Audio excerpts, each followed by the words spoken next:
ಒಂದು ವೇಳೆ ನಿಮಗೆ ಯಾರಾದರೂ ಹೀಗೆ ಹೇಳಿದರೆ ಹೇಗಾಗಬಹುದು? ನಿಮಗೆ ಈಗಲೇ ಈ ಕ್ಷಣದಲ್ಲಿ 1,00,00,000 ರೂಪಾಯಿಗಳು ಸಿಗಲಿವೆ ಎಂದು ಭಾವಿಸೋಣ. ಆದರೆ ಒಂದು ಕಠಿಣ ಷರತ್ತು ಇದೆ. ಆ ಷರತ್ತು ಏನೆಂದರೆ, ನೀವು ನಾಳೆ ಬೆಳಿಗ್ಗೆ ಏಳಲು ಸಾಧ್ಯವಾಗುವುದಿಲ್ಲ ಎಂದರೆ ನಾಳೆಯ ನಿಮ್ಮ ಪ್ರಭಾತ ಇರುವುದಿಲ್ಲ. ಇದು ಸ್ವಲ್ಪ ತಮಾಷೆಯ, ವಿಚಿತ್ರವಾದ ಪ್ರಶ್ನೆಯಂತೆ ನಿಮಗೆ ಅನಿಸಬಹುದು. ಆದರೆ ನೀವು ಒಂದು ಕ್ಷಣ ಯೋಚಿಸಿ ನೋಡಿ. ನಿಮಗೆ 1,00,00,000 ರೂಪಾಯಿಗಳು ಈಗಲೇ ಸಿಗುತ್ತವೆ. ಆದರೆ ನೀವು ಆ ಹಣವನ್ನು ಇಂದೇ ಖರ್ಚು ಮಾಡಬೇಕು, ಏಕೆಂದರೆ ನಾಳೆ ಬೆಳಿಗ್ಗೆ ನೀವು ಏಳುವುದಿಲ್ಲ. ಇಂತಹ ಪರಿಸ್ಥಿತಿ ಬಂದಾಗ ಲೋಕದಲ್ಲಿ ಯಾವುದಾದರೂ ಒಬ್ಬ ವ್ಯಕ್ತಿ, ಒಬ್ಬ ಅತಿ ದೊಡ್ಡ ಮೂರ್ಖ ಕೂಡ ಇದಕ್ಕೆ ಸಮ್ಮತಿ ಸೂಚಿಸುತ್ತಾನೆಯೇ? ಬಹುಶಃ ಯಾರೂ ಒಪ್ಪುವುದಿಲ್ಲ. ಹಾಗಾದರೆ ಇದರ ಅರ್ಥವೇನೆಂದು ನಿಮಗೆ ತಿಳಿದಿದೆಯೇ? ನಿಮ್ಮ ನಾಳೆಯ ಬೆಳಗಿನ ಸೂರ್ಯೋದಯವು 100,00,00,000 ರೂಪಾಯಿಗಳಿಗಿಂತಲೂ ಇನ್ನೂ ಹೆಚ್ಚು ಬೆಲೆ ಬಾಳುವಂತದ್ದು ಎಂದಲ್ಲವೇ ಇದರ ಸೂಚನೆ? ನಿಮ್ಮ ನಾಳೆಯು 100,00,00,000ಗಳಿಗಿಂತಲೂ ಅತಿ ಶ್ರೇಷ್ಠ ಸಂಪತ್ತು, ಮಹಾನ್ ಸಂಪತ್ತು. ಈ ಸತ್ಯವನ್ನು ನಾವು ನಮ್ಮ ಮನಸ್ಸಿನಲ್ಲಿ ಗಟ್ಟಿಯಾಗಿ ಅರಿತುಕೊಳ್ಳಬೇಕು. ನಾವು ನಮ್ಮ ಪ್ರತಿಯೊಂದು ಕ್ಷಣದ ಮೌಲ್ಯವನ್ನು ತಿಳಿಯಬೇಕು. ಆ 1,00,00,000 ರೂಪಾಯಿಗಳ ಆಮಿಷಕ್ಕೆ ನೀವು ಬಲಿಯಾಗುವುದಿಲ್ಲ, ಏಕೆಂದರೆ ನಿಮ್ಮ ನಾಳೆಯ ದಿನಕ್ಕೆ ಅಂತಹ ಅಮೂಲ್ಯವಾದ ಮೌಲ್ಯವಿದೆ. ನಮಸ್ಕಾರ ಸ್ನೇಹಿತರೆ, ವಿಜಯ ಸ್ಫೂರ್ತಿ ಚಾನೆಲ್ಗೆ ನಿಮ್ಮೆಲ್ಲರಿಗೂ ಆತ್ಮೀಯ ಸ್ವಾಗತ. ಇಲ್ಲಿ ನಾವು ನಿಮ್ಮ ಬದುಕಿಗೆ ಪ್ರೇರಣೆಯನ್ನು ನೀಡುವ, ನಿಮ್ಮ ಚಿಂತನೆಗಳನ್ನು ಬದಲಾಯಿಸುವ ಮತ್ತು ನಿಮ್ಮ ಕನಸುಗಳನ್ನು ಸಾಕಾರಗೊಳಿಸುವ ದಾರಿಯನ್ನು ಬೆಳಗುವ ಸಂದೇಶಗಳನ್ನು ಹಂಚಿಕೊಳ್ಳುತ್ತೇವೆ. ನೀವು ಈ ಚಾನೆಲ್ಗೆ ಹೊಸದಾಗಿದ್ದರೆ ದಯವಿಟ್ಟು ಸಬ್ಸ್ಕ್ರೈಬ್ ಮಾಡಿ ಮತ್ತು ಮುಂದಿನ ಪ್ರೇರಣಾದಾಯಕ ವಿಡಿಯೋ ಅಪ್ಲೋಡ್ ಆದ ತಕ್ಷಣ ತಿಳಿಯಲು ಬೆಲ್ ಐಕನ್ ಒತ್ತಿ. ಸಮಯ ಮತ್ತು ಜೀವನದ ಸಂಬಂಧ, ಟೈಮ್ ಅಂಡ್ ಲೈಫ್ ರಿಲೇಶನ್ಶಿಪ್. ಈ ವಿಡಿಯೋದ ಹೆಸರನ್ನು ಗಮನಿಸಿ ನೋಡಿ. ನಿಮ್ಮ ಜೀವನವನ್ನು ಹಾಳು ಮಾಡುವುದನ್ನು ತಕ್ಷಣ ನಿಲ್ಲಿಸಿ ಎಂಬುದು. ಆದರೆ ನಾವು ಈ ಸಂಪೂರ್ಣ ವಿಡಿಯೋದಲ್ಲಿ ನಿಮ್ಮ ಜೀವನದ ಬಗ್ಗೆ ಮಾತನಾಡುವುದಿಲ್ಲ. ಬದಲಿಗೆ ನಾವು ಕಾಲದ ಬಗ್ಗೆ, ಅಂದರೆ ಸಮಯದ ಬಗ್ಗೆ ಮಾತ್ರ ಮಾತನಾಡಲಿದ್ದೇವೆ. ನಾವು ಸಾಮಾನ್ಯವಾಗಿ ಸಾವಿನ ವಿರುದ್ಧ ಹೋರಾಡುತ್ತೇವೆ, ಏಕೆಂದರೆ ನಮ್ಮ ಜೀವನವು ಸಾವು ಬಂದಾಗ ಕೊನೆಗೊಳ್ಳುತ್ತದೆ ಎಂದು ನಾವು ಭಾವಿಸುತ್ತೇವೆ. ಆದರೆ ನಾವು ಅದೇ ರೀತಿಯ ಹೋರಾಟವನ್ನು ನಮ್ಮ ಅಮೂಲ್ಯವಾದ ಸಮಯವನ್ನು ಹಾಳು ಮಾಡುವುದರ ವಿರುದ್ಧ ಏಕೆ ಮಾಡುವುದಿಲ್ಲ? ಏಕೆ ನಾವು ಸಾವಿನ ಬಗ್ಗೆ ಚಿಂತಿಸುತ್ತೇವೆ, ಆದರೆ ಸಮಯದ ಬಗ್ಗೆ ಚಿಂತಿಸುವುದಿಲ್ಲ? ನಿಮ್ಮ ಜೀವನದ ಮೇಲೆ ನಿಮಗೆ ಇಷ್ಟೊಂದು ಪ್ರೀತಿ ಏಕೆ ಇದೆ? ಆದರೆ ನಿಮ್ಮ ಸಮಯದ ಮೇಲೆ ಯಾಕೆ ಪ್ರೀತಿ ಇಲ್ಲ? ಕಾರಣ ಸರಳ. ಇದೇ ಜೀವನವು ಸಮಯದ ಹಾದಿಯಲ್ಲಿಯೇ ಮುಗಿದು ಹೋಗಬೇಕಿದೆ, ಸಾಗಿ ಹೋಗಬೇಕಿದೆ.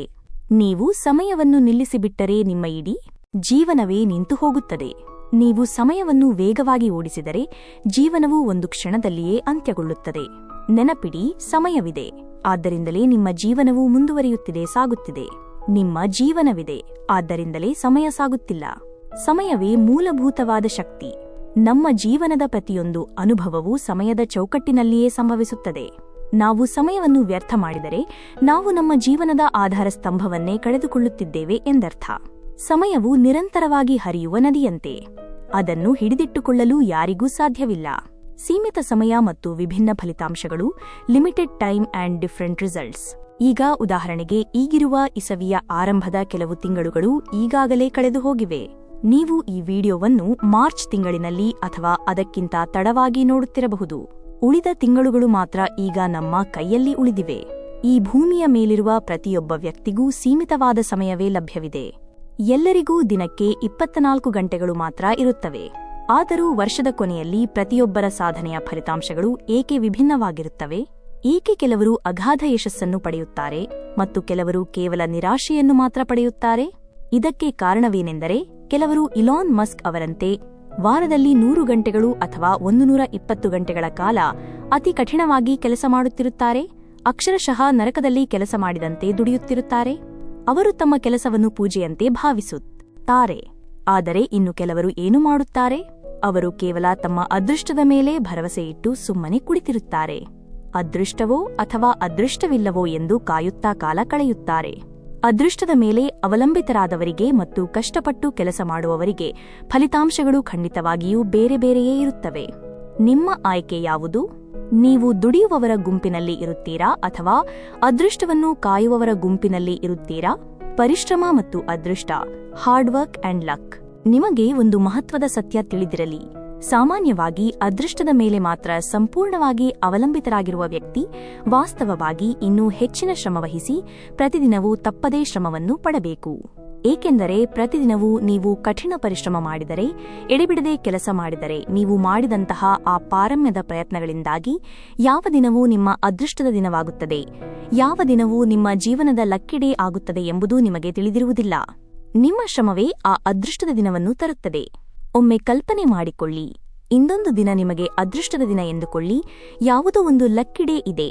ಆದರೆ ಅದೇ ದಿನ ನೀವು ರಜೆಯ ಮೇಲೆ ಇದ್ದೀರಿ, ಅಥವಾ ನೀವು ಈಗಾಗಲೇ ಸೋಲನ್ನು ಒಪ್ಪಿಕೊಂಡು ಸುಮ್ಮನೆ ಕೈಚೆಲ್ಲಿ ಕುಳಿತಿರುತ್ತೀರಿ. ನಿಮ್ಮ ಅದೃಷ್ಟವು ನಿಮಗೆ ಏನನ್ನಾದರೂ ನೀಡಲು, ನಿಮಗೆ ಸಹಾಯ ಮಾಡಲು ಸಿದ್ಧವಾಗ ಇರುವ ಮನಸ್ಥಿತಿಯಲ್ಲಿ ಇದೆ. ಆದರೆ ನೀವು ಮಾತ್ರ ಆ ಕ್ಷಣದಲ್ಲಿ ಆರಾಮದಾಯಕವಾಗಿ ವಿಶ್ರಾಂತಿ ತೆಗೆದುಕೊಳ್ಳುವ ಮೂಡ್ನಲ್ಲಿ ಇರುತ್ತೀರಿ. ಅಂತಹ ಅದೃಷ್ಟದ ಅವಕಾಶವನ್ನು ಕಳೆದುಕೊಂಡರೆ ನಿಮಗೆ ಎಂತಹ ದೊಡ್ಡ ನಷ್ಟವಾಗಬಹುದು. ಈ ಕಾರಣಕ್ಕಾಗಿಯೇ ನಾವು ನಿರಂತರವಾಗಿ ಶ್ರಮಿಸುತ್ತಲೇ ಇರಬೇಕು. ಸತತವಾಗಿ ಶ್ರಮಿಸುವುದರಿಂದ ನಾವು ನಮ್ಮ ಅದೃಷ್ಟದ ದಿನವನ್ನು ತಪ್ಪಿಸಿಕೊಳ್ಳುವುದಿಲ್ಲ. ಕಾಲವೆಂಬ ಕುದುರೆ, ಟೈಮ್ ಆಸ್ ಅ ಹಾರ್ಸ್. ನಮ್ಮ ಅಥರ್ವವೇದದ ಪವಿತ್ರ ಗ್ರಂಥಗಳಲ್ಲಿ ಕಾಲವನ್ನು, ಅಂದರೆ ಸಮಯವನ್ನು, ಒಂದು ಕುದುರೆಯಂತೆ ಪರಿಗಣಿಸಲಾಗಿದೆ. ಕಾಲ ಅಥವಾ ಸಮಯ ಎನ್ನುವುದು ಕುದುರೆಯಷ್ಟೇ ವೇಗವಾಗಿ ಓಡುತ್ತದೆ. ಮತ್ತು ಈ ವೇಗದ ಕುದುರೆಯು ಈ ಭೂಮಿಯ ಮೇಲಿನ ಯಾರಿಗಾಗಿ ಕೂಡ ನಿಲ್ಲುವುದಿಲ್ಲ. ಪ್ರಪಂಚದ ಪ್ರತಿಯೊಂದು ವಸ್ತು, ಪ್ರತಿಯೊಂದು ಸೇವೆ, ಪ್ರತಿಯೊಂದು ಉತ್ಪನ್ನಕ್ಕೂ ಒಂದು ಬೆಲೆ ಇರುತ್ತದೆ. ಆದರೆ ಈ ಕಾಲದ ಕುದುರೆಗೆ ಯಾವುದೇ ರೀತಿಯ ಬೆಲೆ ಇಲ್ಲ. ನೀವು ಜಗತ್ತಿನ ಎಲ್ಲಾ ಸಂಪತ್ತನ್ನು ಒಟ್ಟುಗೂಡಿಸಿ ತಂದರೂ ಕೂಡ ಸಮಯವೆಂಬ ಈ ಕುದುರೆಯನ್ನು ಒಂದು ಸೆಕೆಂಡ್ಗಾಗಿ ಕೂಡ ನಿಲ್ಲಿಸಲು ಸಾಧ್ಯವಿಲ್ಲ. ನಿಮಗೆ ಇರುವುದು ಕೇವಲ 2 ಆಯ್ಕೆಗಳು ಮಾತ್ರ. ಒಂದನೆಯದಾಗಿ, ನೀವು ಈ ಕುದುರೆಯ ಮೇಲೆ ಸವಾರಿ ಮಾಡಿ ಅದನ್ನು ಸರಿಯಾದ ದಿಕ್ಕಿನಲ್ಲಿ ಓಡಿಸಬಹುದು, ಅಥವಾ ಎರಡನೆಯದಾಗಿ ನೀವು ಸುಮ್ಮನೆ ನಿಂತು ಈ ಕುದುರೆ ಓಡಿ ಹೋಗಲು ಅವಕಾಶ ನೀಡಬಹುದು. ಕಳೆದುಹೋದ ಸಂಪತ್ತು, ಐಶ್ವರ್ಯ, ಪ್ರತಿಷ್ಠೆ, ಈ ಎಲ್ಲಾ ವಸ್ತುಗಳನ್ನು ನೀವು ಮತ್ತೆ ಸಂಪಾದಿಸಬಹುದು, ಅವುಗಳನ್ನು ಹಿಂಪಡೆಯಬಹುದು. ಆದರೆ ಸಮಯವನ್ನು ಮಾತ್ರ ಮರಳಿ ಪಡೆಯಲು ಸಾಧ್ಯವಿಲ್ಲ. ಯಾವುದೇ ಸೀಮಿತವಾದ ವಸ್ತು ಇದ್ದರೆ, ಅಂದರೆ ಅದರ ಪ್ರಮಾಣ ನಿರ್ಬಂಧಿತವಾಗಿದ್ದರೆ, ಅದರ ಬೆಲೆ ಹೆಚ್ಚಾಗಿರುತ್ತದೆ. ಹಾಗಾಗಿಯೇ ವಜ್ರವು ಅತ್ಯಂತ ಅಮೂಲ್ಯವಾದದ್ದಾಗಿದೆ. ಆದರೆ ನೀವು ಸಂಪತ್ತನ್ನು ಹೊಂದಿದ್ದರೆ ವಜ್ರವನ್ನು ಕೂಡ ಖರೀದಿಸಬಹುದು. ಆದರೆ ಸಮಯವನ್ನು ಖರೀದಿಸಲು ಖಂಡಿತ ಸಾಧ್ಯವಿಲ್ಲ. ಒಂದು ಚಲನಚಿತ್ರದಲ್ಲಿ ಟೋನಿ ಸ್ಟಾರ್ಕ್ ಅವರ ತಂದೆ ಹೇಳುವ ಒಂದು ಮಹತ್ವದ ವಾಕ್ಯವಿದೆ: ಇಡೀ ವಿಶ್ವದ ಸಂಪತ್ತನ್ನು ಒಟ್ಟು ಸೇರಿಸಿದರೂ ಕೂಡ ನೀವು ಕಳೆದುಹೋದ ಒಂದು ಅಮೂಲ್ಯವಾದ ಕ್ಷಣವನ್ನು ಮತ್ತೆ ಖರೀದಿಸಲು ಸಾಧ್ಯವಿಲ್ಲ. ಅಂತಹ ಅಮೂಲ್ಯವಾದ, ಬೆಲೆಬಾಳುವ ಕ್ಷಣಗಳನ್ನು, ಇದೇ ಸಮಯವನ್ನು ನಾವು ಎಷ್ಟು ಸುಲಭವಾಗಿ ಕಳೆದುಕೊಳ್ಳುತ್ತಿದ್ದೇವೆ. ನಾವು ವಿಡಿಯೋಗಳ ಮಾಯಾ ಪ್ರಪಂಚದಲ್ಲಿ ಕಳೆದು ಹೋಗುತ್ತಿದ್ದೇವೆ. ನಮ್ಮ ಗಮನವನ್ನು ಬೇರೆ ಕಡೆಗೆ ತಿರುಗಿಸುತ್ತಿದ್ದೇವೆ. ಸಮಯಕ್ಕೆ ಮೌಲ್ಯ ಕೊಡುವುದು, ವ್ಯಾಲ್ಯೂಯಿಂಗ್ ಟೈಮ್. ನೀವು ಸಮಯದ ಬಗ್ಗೆ ಎಷ್ಟು ಚಿಂತೆ ಮಾಡಬೇಕೆಂದರೆ, ನಿಮ್ಮ ಸಮಯದ ಕಾಳಜಿ ಹೇಗಿರಬೇಕೆಂದರೆ, ನೀವು 30 ನಿಮಿಷಗಳ ಕಾಲ ಸಮಯವನ್ನು ಕಳೆದುಕೊಂಡರೆ ಅದು 50,000 ರೂಪಾಯಿಗಳನ್ನು ಕಳೆದುಕೊಂಡಿದ್ದಕ್ಕಿಂತ ದೊಡ್ಡ ನಷ್ಟ ಎಂದು ಭಾವಿಸಬೇಕು. ನೀವು ನಿಮ್ಮ 30 ನಿಮಿಷಗಳಿಗೆ 50,000 ರೂಪಾಯಿಗಳಿಗಿಂತ ಹೆಚ್ಚು ಮೌಲ್ಯವನ್ನು ನೀಡಿದಾಗ ಶೀಘ್ರದಲ್ಲಿಯೇ ಒಂದು ಕಾಲ ಬರುತ್ತದೆ. ಆ ಕಾಲದಲ್ಲಿ ನಿಮ್ಮ 30 ನಿಮಿಷಗಳು 50 ಲಕ್ಷ ರೂಪಾಯಿಗಳಿಗಿಂತಲೂ ಹೆಚ್ಚು ಮೌಲ್ಯಯುತವಾಗುತ್ತವೆ. ನೀವು ಕೇವಲ ಹಣದ ಹಿಂದೆಯೇ ಓಡುತ್ತಾ ಹೋದರೆ ಸಮಯವು ನಿಮ್ಮೊಂದಿಗೆ ಇರುತ್ತದೆಯೇ? ಖಂಡಿತ ಇಲ್ಲ. ಸಮಯ ಎಂದಿಗೂ ನಿಮಗೆ ಬೆಂಬಲ ನೀಡುವುದಿಲ್ಲ. ಆದರೆ ನೀವು ಸಮಯದ ಮೌಲ್ಯವನ್ನು ಅರಿತು, ಸಮಯವನ್ನು ಗೌರವಿಸಿ ಅದರ ಹಿಂದೆಯೇ ಓಡಲು ಪ್ರಾರಂಭಿಸಿದರೆ ಆಗ ಹಣವು ಯಾವಾಗಲೂ ನಿಮ್ಮ ಹಿಂದೆ ನಿಂತು ನಿಮಗೆ ಬೆಂಬಲ ನೀಡುತ್ತದೆ. ನಮ್ಮೆಲ್ಲರಿಗೂ ಪ್ರತಿದಿನ 86,400 ಸೆಕೆಂಡುಗಳು ದೊರೆಯುತ್ತವೆ. ಕೇವಲ ಒಂದು ದಿನಕ್ಕೆ 86,400 ಸೆಕೆಂಡುಗಳು. ಕಲ್ಪನೆ ಮಾಡಿ ನೋಡಿ, ನಿಮಗೆ ಪ್ರತಿದಿನವೂ ಈ ಪ್ರಮಾಣದ ಹಣ ದೊರೆಯುತ್ತದೆ ಮತ್ತು ನೀವು ಅದನ್ನು ಇಂದೇ ಖರ್ಚು ಮಾಡಬೇಕು ಎಂದುಕೊಳ್ಳಿ. ಆ ದಿನ ನೀವು ಆ ಹಣವನ್ನು ಎಷ್ಟು ವಿವೇಕದಿಂದ ಖರ್ಚು ಮಾಡುತ್ತೀರಿ? ನೀವು ಆ ಹಣವನ್ನು ವ್ಯರ್ಥ ಮಾಡಲು ಖಂಡಿತ ಹೋಗುವುದಿಲ್ಲ. 1 ಕೋಟಿ ರೂಪಾಯಿಗಳಂತಹ ದೊಡ್ಡ ಮೊತ್ತವೂ ಸಹ ನೀವು ಅದನ್ನು 30 ವರ್ಷಗಳ ಅವಧಿಯಲ್ಲಿ ಸಂಪಾದಿಸಿದರೆ ನಿಮಗೆ ಚಿಕ್ಕ ಮೊತ್ತದಂತೆ ಅನಿಸಬಹುದು. ಆದರೆ ಅದೇ 1 ಕೋಟಿ ರೂಪಾಯಿಗಳನ್ನು ನೀವು ಕೇವಲ 1 ತಿಂಗಳ ಅವಧಿಯಲ್ಲಿ ಗಳಿಸಿದರೆ ಅದು ನಿಮಗೆ ಬಹಳ ದೊಡ್ಡ ಸಂಪಾದನೆಯಂತೆ ಭಾಸವಾಗುತ್ತದೆ. ಅದೇ ರೀತಿ 1 ಕೋಟಿ ರೂಪಾಯಿಗಳ ದೊಡ್ಡ ಮೊತ್ತದ ಎದುರು ಕೇವಲ 1 ರೂಪಾಯಿಯಂತಹ ಸಣ್ಣ ಮೊತ್ತವೂ ಸಹ ನೀವು ಅದನ್ನು ಪ್ರತಿ ನಿಮಿಷಕ್ಕೆ ಸಂಪಾದಿಸಿದರೆ ನಿಮಗೆ ಹೆಚ್ಚು ಮೌಲ್ಯಯುತವಾಗಿ ಕಾಣುತ್ತದೆ. ಇದರ ಅರ್ಥವೇನು? ನಾವು ಹಣದ ಮೌಲ್ಯಕ್ಕಿಂತ ಹೆಚ್ಚಾಗಿ ನಾವು ಸಮಯದ ಮೌಲ್ಯವನ್ನು ಮತ್ತು ಆ ವೇಗವನ್ನು ಗೌರವಿಸುತ್ತೇವೆ. ಹಣವು ಸಮಯದೊಂದಿಗೆ ಹೇಗೆ ಸಂಪರ್ಕ ಹೊಂದಿದೆ ಎಂಬುದನ್ನು ನಾವು ಅರ್ಥಮಾಡಿಕೊಳ್ಳಬೇಕು. ಸಮಯದ ಸವಾರಿ ಮತ್ತು 2 ಪಾಪಗಳು, ರೈಡಿಂಗ್ ಟೈಮ್ ಆ್ಯಂಡ್ 2 ಸಿನ್ಸ್. ಇಲ್ಲಿಯವರೆಗೆ ನಿಮ್ಮ ಅಮೂಲ್ಯವಾದ ಸಮಯವನ್ನು ನೀವು ಹಾಳು ಮಾಡಿದ್ದರೂ, ಕಾಲವೆಂಬ ಈ ಶಕ್ತಿಶಾಲಿ ಕುದುರೆಯನ್ನು ನೀವು ಹಾಗೆಯೇ ಓಡಿ ಹೋಗಲು ಬಿಟ್ಟಿದ್ದರೂ ಸಹ ಚಿಂತಿಸಬೇಡಿ. ಈಗ ಸಮಯ ಇನ್ನೂ ನಿಮ್ಮ ಕೈಯಲ್ಲಿದೆ. ಬನ್ನಿ, ಈ ವಿಡಿಯೋದಲ್ಲಿ ನಾನು ನಿಮಗೆ ಸಮಯದ ಕುದುರೆ ಸವಾರಿಯ ಅತ್ಯುತ್ತಮ ತಂತ್ರಗಳನ್ನು ಕಲಿಸುತ್ತೇನೆ. ನಿಮ್ಮ ಪ್ರತಿದಿನವನ್ನೂ, ಪ್ರತಿ ಗಂಟೆಯನ್ನೂ, ಪ್ರತಿ ನಿಮಿಷವನ್ನೂ ಹೇಗೆ ಸರಿಯಾಗಿ ಹಿಡಿದಿಟ್ಟುಕೊಳ್ಳಬೇಕು ಮತ್ತು ಅದನ್ನು ಹೇಗೆ ನಿಮ್ಮ ಯಶಸ್ಸಿಗೆ ಬಳಸಬೇಕು ಎಂಬುದನ್ನು ನಾವು ತಿಳಿಯೋಣ. ಸಾಮಾನ್ಯವಾಗಿ ನಾವು ನಮ್ಮ ಜೀವನದಲ್ಲಿ ಅರಿಯದೇ 2 ಅತಿದೊಡ್ಡ ಪಾಪಗಳನ್ನು ಮಾಡುತ್ತೇವೆ. ಅವು ನಮ್ಮ ಯಶಸ್ಸಿಗೆ ತಡೆಯೊಡ್ಡುತ್ತವೆ. ಮೊದಲನೆಯ ಮಹಾಪಾಪ ನಿಮ್ಮನ್ನು ನೀವೇ ದುರ್ಬಲರು, ಅಶಕ್ತರು ಎಂದು ತಿಳಿದುಕೊಳ್ಳುವುದು, ನಿಮ್ಮ ಸಾಮರ್ಥ್ಯಗಳನ್ನು ಅನುಮಾನಿಸುವುದು. ಎರಡನೆಯ ಮಹಾಪಾಪ ನಿಮ್ಮ ಅಮೂಲ್ಯವಾದ ಸಮಯವನ್ನು ಅನಗತ್ಯವಾಗಿ ಹಾಳು ಮಾಡುವುದು. ಈ 2 ಪಾಪಗಳಿಂದ ಹೊರಬರಲು ಈ ವಿಡಿಯೋದಲ್ಲಿ ನೀವು ಕಲಿಯುವ ಎಲ್ಲಾ ತಂತ್ರಗಳು ವೈಜ್ಞಾನಿಕವಾಗಿ ಸಾಬೀತಾಗಿವೆ ಎಂಬುದನ್ನು ದಯವಿಟ್ಟು ನೆನಪಿಡಿ. ನಾನು ನಿಮಗೆ ಕೇವಲ ಉತ್ಸಾಹವನ್ನು ನೀಡುವ ಮಾತನ್ನು ಮಾತ್ರ ಮಾತನಾಡುವುದಿಲ್ಲ, ಅಥವಾ ಕೇವಲ ನೀರಸವಾದ ಸಂಶೋಧನಾ ವರದಿಗಳನ್ನು ಕೂಡ ನೀಡುವುದಿಲ್ಲ. ನಾನು ಉತ್ಸಾಹದ ಜೊತೆಗೆ ಆ ಸಂಶೋಧನೆಯ ತಾರ್ಕಿಕತೆಯನ್ನು ಸೇರಿಸಿಕೊಡುತ್ತೇನೆ. ಇದು ಕೇವಲ ಭಾವನಾತ್ಮಕ ಪ್ರೇರಣೆಯಲ್ಲ, ಇದು ತಾರ್ಕಿಕ ಪ್ರೇರಣೆಯಾಗಿದೆ, ಲಾಜಿಕಲ್ ಮೋಟಿವೇಶನ್ ಆಗಿದೆ. ನೀವು ಯಶಸ್ಸು ಗಳಿಸಲು ಬಲವಾದ ಕಾರಣಗಳು ಮತ್ತು ಪ್ರಾಯೋಗಿಕ ತಂತ್ರಗಳು ಇಲ್ಲಿ ಲಭ್ಯವಿದೆ. ಗಾಂಧೀಜಿಯವರ ಸಮಯದ ಮೌಲ್ಯ, ಗಾಂಧೀಸ್ ಟೈಮ್ ವ್ಯಾಲ್ಯೂ. ಮಾನವರು ಈವರೆಗೆ 100 ಉತ್ಪಾದಕತೆಯ ಹ್ಯಾಕ್ಗಳನ್ನು ಕಂಡುಹಿಡಿದಿದ್ದಾರೆ. ಕಡಿಮೆ ಸಮಯದಲ್ಲಿ ಹೆಚ್ಚು ಕೆಲಸವನ್ನು ಹೇಗೆ ಸಾಧಿಸಬೇಕು ಎಂಬುದಕ್ಕೆ ಸುಮಾರು 100 ಮಾರ್ಗಗಳನ್ನು ಕಂಡುಕೊಂಡಿದ್ದಾರೆ. ಇವುಗಳಲ್ಲಿ ಹಾರ್ವರ್ಡ್ ವಿಶ್ವವಿದ್ಯಾಲಯವು ಒಂದು ತಂತ್ರವನ್ನು ದೃಢಪಡಿಸಿದೆ. ಆ ತಂತ್ರವೇ ಅತ್ಯಂತ ಶ್ರೇಷ್ಠ ಮತ್ತು ಪರಿಣಾಮಕಾರಿ ಎಂದು ಅದು ಹೇಳಿದೆ. ಆ ಶ್ರೇಷ್ಠ ತಂತ್ರ ಯಾವುದು ಎಂಬುದನ್ನು ನೀವು ಈ ವಿಡಿಯೋದ ಕೊನೆಯಲ್ಲಿ ಖಂಡಿತವಾಗಿಯೂ ತಿಳಿದುಕೊಳ್ಳುತ್ತೀರಿ. ಹಾಗಾಗಿ ದಯವಿಟ್ಟು ಈ ಸಂಪೂರ್ಣ ವಿಡಿಯೋವನ್ನು ಕೊನೆಯವರೆಗೂ ವೀಕ್ಷಿಸಿ. ಯಾವ ವ್ಯಕ್ತಿ ತನ್ನ ಸಮಯದ ಬಗ್ಗೆ ಚಿಂತಿಸುತ್ತಾನೆಯೋ, ಸಮಯದ ಮೌಲ್ಯವನ್ನು ಅರಿತಿರುತ್ತಾನೆಯೋ, ಅಂತಹ ವ್ಯಕ್ತಿ ಎಂದಿಗೂ ಬೇರೊಬ್ಬರ ಸಮಯವನ್ನು ಹಾಳು ಮಾಡಲು ಹೋಗುವುದಿಲ್ಲ.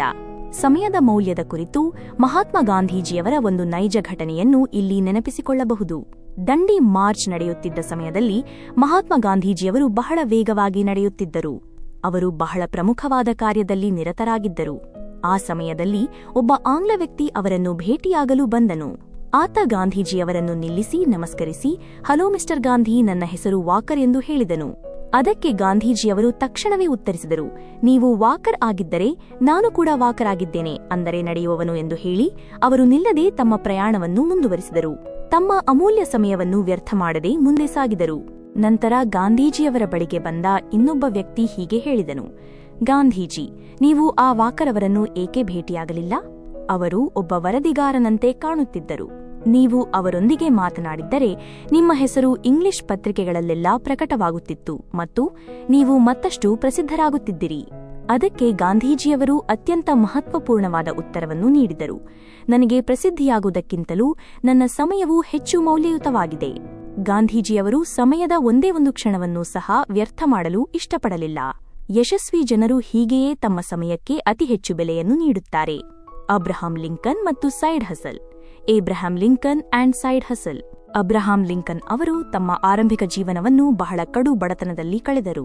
ಆದರೂ ಅವರು ತಮ್ಮ ಸಮಯವನ್ನು, ತಮ್ಮ ಕಾಲವನ್ನು ಅಂತಹ ಅದ್ಭುತ ರೀತಿಯಲ್ಲಿ ಬಳಸಿಕೊಂಡರು, ಅಂತಹ ಸರಿಯಾದ ರೀತಿಯಲ್ಲಿ ಹೂಡಿಕೆ ಮಾಡಿದರು. ಅದೇ ಕಾರಣಕ್ಕಾಗಿ ಅವರು ಅಂತಿಮವಾಗಿ ಅಮೆರಿಕದ ಅಧ್ಯಕ್ಷರಾದರು. ಅವರು ತಮ್ಮ ಚಿಕ್ಕ ವಯಸ್ಸಿನಲ್ಲಿಯೇ ಏಕಕಾಲದಲ್ಲಿ 3 ಪ್ರಮುಖ ಕೆಲಸಗಳನ್ನು ಮಾಡುತ್ತಿದ್ದರು. ಒಂದನೆಯದು ತಮ್ಮ ತಂದೆಯವರಿಗೆ ಸಹಾಯ ಮಾಡುವುದು. ಎರಡನೆಯದು ಕೃಷಿ ಕ್ಷೇತ್ರದಲ್ಲಿ, ಅಂದರೆ ಫಾರ್ಮ್ನಲ್ಲಿ ಕೆಲಸ ಮಾಡುವುದು. ಮತ್ತು ಮೂರನೆಯದು ಕಠಿಣವಾದ ಓದು ಮತ್ತು ಅಧ್ಯಯನ ಮಾಡುವುದು. ಅಂದರೆ ಅವರು ಆ ಸಮಯದಲ್ಲೇ ಸೈಡ್ ಹಸಲ್ ಮಾಡುತ್ತಿದ್ದರು. ಆದರೆ ಇಂದಿನ ಯುವಕರು ಏನಾಗಿದ್ದಾರೆ? ಅವರು ತಮ್ಮ ಅಧ್ಯಯನದ ಜೊತೆಗೆ ಕೇವಲ ಒಂದು ಸೈಡ್ ಹಸಲ್ ಅನ್ನು ಕೂಡ ಮಾಡಲು ಸಾಧ್ಯವಾಗುತ್ತಿಲ್ಲ.